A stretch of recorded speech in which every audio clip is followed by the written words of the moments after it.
demeure en nous, la Bible dit, si ma parole demeure en vous, demandez tout ce que vous voulez, Dieu nous l'accordera. Alléluia. Amen. Quand la parole de Dieu demeure en nous, demandez tout ce que vous voulez, Dieu va nous l'accorder.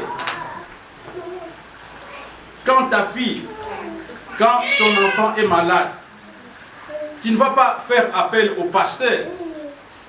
Tu ne vas pas, toi-même tu es le pasteur de la maison. Tu ne vas pas faire appel au pasteur. Quand tu as la parole de Dieu, la Bible dit que voici les miracles qui accompagneront ceux qui auront cru à mon nom. Est-ce qu'ils ont dit seulement voici les miracles qui accompagneront les pasteurs, les docteurs, les évangélistes, les apôtres, tous ceux-là qui ont cru au Seigneur. Tout cela. Quand la parole de Dieu demeure en toi, tu peux prier. Si tu es dans la souffrance, la Bible dit dans Jacques 5, quelqu'un parmi vous est dans la souffrance, il prie. Cela veut dire, il ne te demande pas d'appeler le pasteur. Pasteur, ici ça ne va pas. Pasteur, venez ici, ça ne va pas. Non. Cette parole doit demeurer en nous. Nous devons avoir un dépôt dans nos vies. Nous devons avoir des dépôts de la parole de Dieu dans nos vies, comme déclare l'apôtre Paul.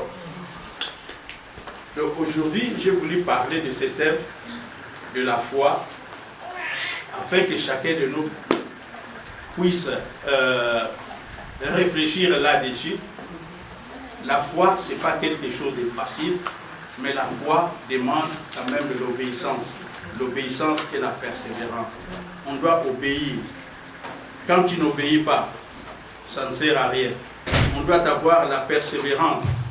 Nous avons vu ici, dans l'obéissance, Dieu avait donné à Abraham un fils. Abraham n'a pas hésité d'offrir son fils à Dieu. Dieu t'a donné quelque chose que tu gardes toujours. Que tu gardes toujours. Attention mon frère, attention ma soeur. Tu seras comme ceux-là qui avaient reçu les talents, qui ont traité l'Éternel Dieu comme étant quelqu'un de sérieux. Ils ont reçu tous les talents. Celui-là a reçu 5. Il est allé fructifier, ça a donné 10. L'autre là avait aussi reçu les talents. Et le dernier qui avait reçu les talents est allé cacher. Je savais que, tu savais quoi? Est-ce qu'il n'y a pas de banque? Il n'y a pas de banque. Pourquoi tu n'as pas mis ça dans une banque? Pour que ça puisse me produire l'intérêt. Tu as un talent, tu as quelque chose de la part de Dieu. Personne ne peut venir à Dieu. Tous ceux-là qui acceptent le Seigneur, tous ceux-là qui croient au Seigneur, Dieu quand même leur donne quelque chose. Tu as un talent, peut-être tu es un chanteur, peut-être tu es un intercesseur. Mais quand est-ce que tu mettras cela au service de l'Église? Les dons que tu as reçus, les talents que tu as. La Bible déclare que les dons que nous avons reçus, nous devons les mettre au service de l'Église. Nous ne pouvons pas les garder. Mettons-les au service de l'Église. Tu as un talent. Abraham n'a pas hésité.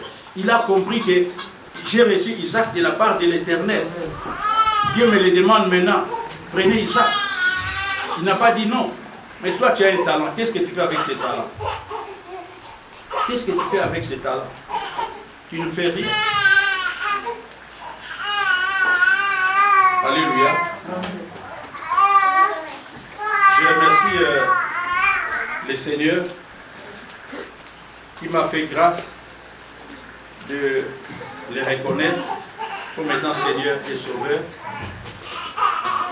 Parce que moi-même, ce n'était pas facile pour me convertir. C'était difficile. Nous venons de Bayern et de Ansbach, ma collègue connaît la ville. Et chaque fois que les gens venaient me dire qu'on va prier, j'avais toujours eu une réponse à leur donner. On va prier, j'attends les téléphones. Je dois attendre le téléphone parce que mon épouse est au pays. Je dois d'abord parler avec elle. Si j'ai fini, je vais suivre. c'était toujours comme ça. Et un jour, Dieu a fait que les téléphones puissent sonner avant qu'il vienne. Le téléphone a sonné. Je n'avais plus d'autres raisons à donner, plus d'autres astuces à donner. Et quand ils sont venus, ils m'ont dit maintenant on va prier. J'ai dit voilà, ça c'est mon jour aujourd'hui, on y va. Alléluia. Amen. Dieu est bon, Dieu nous aime. Dieu aime tout le monde, mais malheureusement, tout le monde n'aime pas Dieu. Alléluia. Dieu aime tout le monde. Même les voleurs, Dieu les aime. Comment quelqu'un qui va voler, on ne l'a pas attrapé, il court vite à la maison, il dit, Dieu m'a aimé. Est-ce que Dieu aime les voleurs? Pardon. Dieu aime les voleurs, mais Dieu n'aime pas leurs actes qu'ils posent. Alléluia. Dieu aime les voleurs. Si Dieu t'a épargné ce jour-là, c'est afin que tu puisses réfléchir. C'est afin que tu puisses réfléchir et dire que ce n'était pas mon jour, Dieu m'a épargné, que j'abandonne cette œuvre que je suis en train de faire. Ayons foi en Dieu, ayons foi dans sa parole, persévérons, que nous voulions ou pas, Jésus-Christ a déjà dit qu'il va revenir. Que l'on veuille ou pas, il va revenir. Et quand est-ce qu'il reviendra? Toi et moi, nous ne le savons pas. Nous devons veiller. Nous devons chaque jour veiller à sa parole. Veiller, cela veut dire que prier et méditer sa parole, croire à sa parole. Veiller ne veut pas dire rester à la maison, attendre quelqu'un comme si tu attendais quelqu'un qui allait venir te rendre visite. Non. C'est prier, méditer aussi sa parole. Que Dieu nous bénisse.